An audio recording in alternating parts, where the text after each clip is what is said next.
Tonight, Israeli warplanes kill a top Hamas leader in a major escalation of the attacks on Gaza. There's an international effort to stop the bombing, but a ground invasion could come anytime. I'm Jeff Glore. Also tonight, the bizarre bombing plot that shut down Aspen, Colorado on New Year's Eve. He wrapped gasoline bombs in holiday paper and warned the town would pay a horrible price. Howling winds and relentless snowstorms. 2009 begins with a winter wallop. And we say goodbye to 2008 with a look back at a year many would like to forget.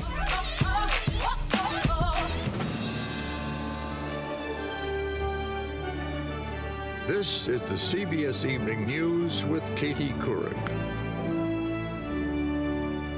Good evening and Happy New Year. Katie's off tonight. The situation in Gaza is at a critical point this evening.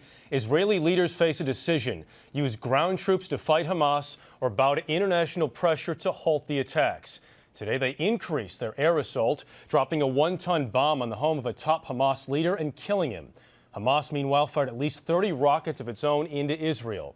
And while Israel indicated it would consider a truce if international monitors were brought in, Mark Phillips reports now from the front lines.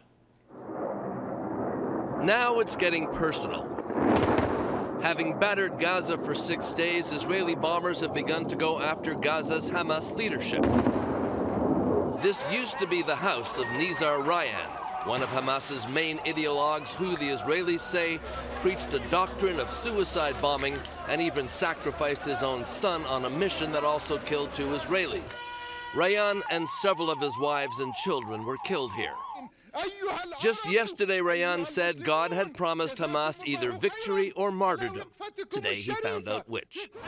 An Israeli cabinet member said the targeting was deliberate, as is Hamas's continued targeting of Israel.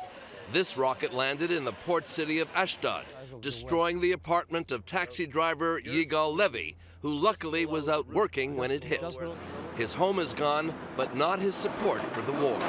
100%. I think you have to stop doing all this thing once and for all.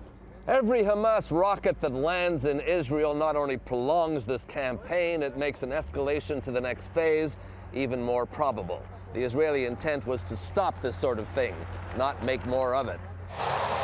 While Israeli ground troops sit poised to invade Gaza if the order comes, Israel's foreign minister was in France, one of the countries pressing for a ceasefire, explaining that Israel is not yet ready for one.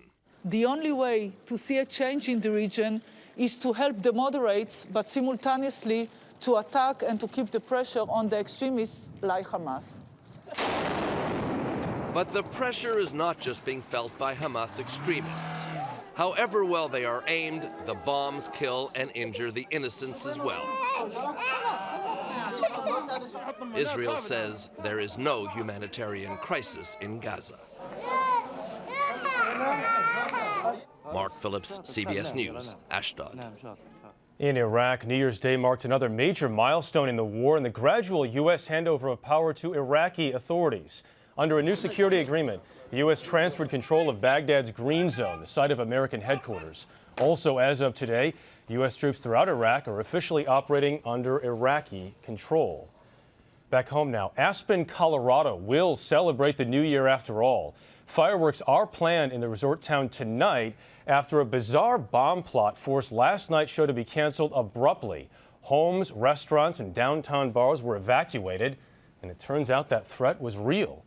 Bob O reports. The bombs came gift-wrapped with expletive-filled notes threatening mass death and demanding money. 2 homemade explosives were delivered to a pair of Aspen banks. 2 more were found abandoned in a downtown alley. They were found to contain improvised incendiary devices made of gasoline and containing what appeared to be cell phone actuators and anti-tamper devices. A New Year's Eve evacuation was ordered, and the popular ski resort town was emptied as police searched for a lone suspect photographed by a bank security camera. Police identified the image immediately as that of 72-year-old James Blanning, a mentally troubled local man who in 1994 had threatened a bizarre public suicide. Basically set himself up on one of the roofs of the courthouse with a rope around his neck, threatening to hang himself and making some other threats against the community. Police quickly disabled the 4 bombs, but the notes left behind chillingly warned There is also a fifth firecracker hidden in a high-end watering hole that we will remove after we know for sure all has gone well. No fifth bomb was ever found, and the scare which forced the cancellation of all of Aspen's New Year's Eve celebrations ended very early this morning when police found Blanning in his car, dead of one self-inflicted gunshot. Police say his motive was clearly money, and they're certain that he acted alone. Jeff? Bob Orr in Washington. Bob, thank you. Now to the weather tonight. Bone-chilling Arctic air blew back into the Northeast today. Temperatures were 8 to 15 degrees below average in some areas. And a new storm system dumped more rain and snow across the Northwest. We get more now from Michelle Miller. Call it the big chill. I got on 3 shirts, 2 pair of pants. It's bitter cold, like my bones hurt. Across the northern half of the nation, New Year's Day brought sub-zero temperatures and an onslaught of snow and freezing rain. A lot of folks were desperate for the precipitation. We're seeing a little bit too much. So it is going to be it's going to go down in the books as an active winter. And no place has been more active than the Pacific Northwest. Already under a foot of snow, another powerful storm front today raised fears of more flooding in parts of the region. At higher elevations, snow has triggered avalanches that have already killed 19 people this winter, including 8 this week in British Columbia. Yesterday, an ice slide in the Crystal Mountains of Washington state killed a female hiker. All of these cold temperatures are creating problems that a lot of folks have never seen in their lives. Icy roads made for dangerous and deadly driving conditions in the Northeast. I actually woke up this morning to winds hailing at my window.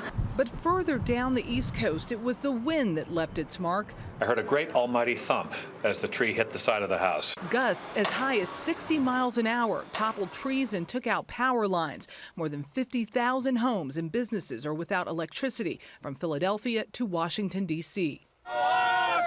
In the Windy City, they embraced the elements. 41,000 hockey fans braved a wind chill of just 5 degrees to watch the first ever outdoor showdown between the Red Wings and Blackhawks at baseball's Wrigley Field. Where are you? But the bravest souls could be found anywhere from Lake Michigan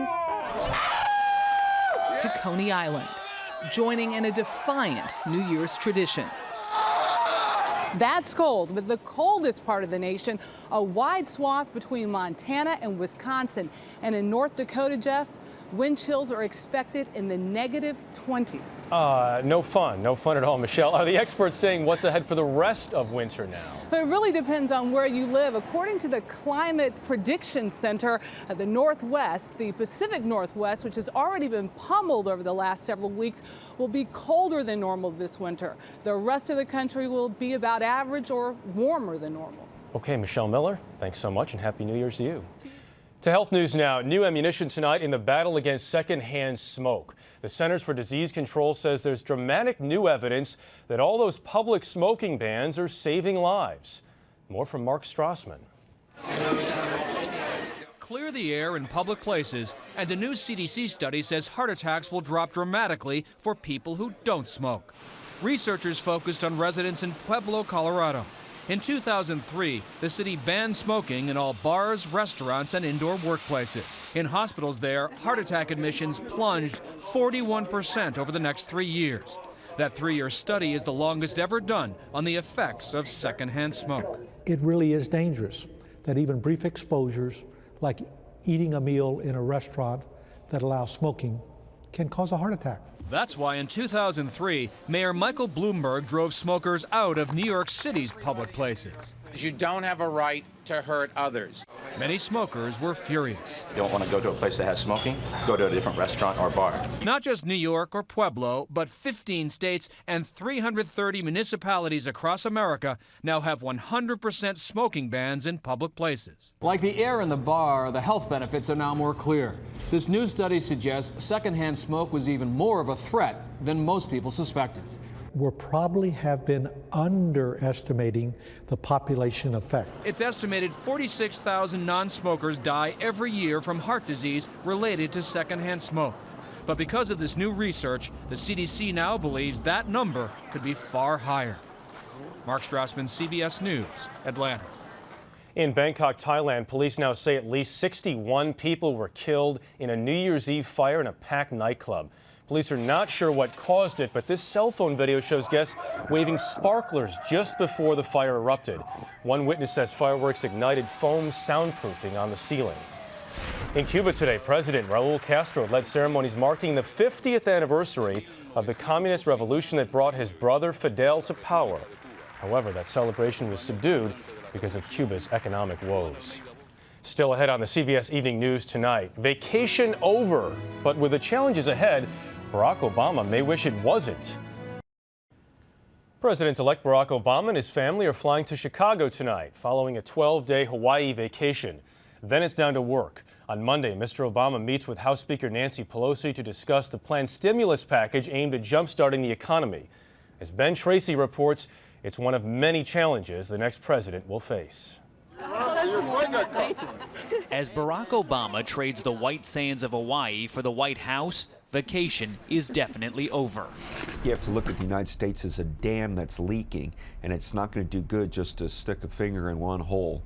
You're going to have to plug them all up quickly. First, the economy and how to get it moving again.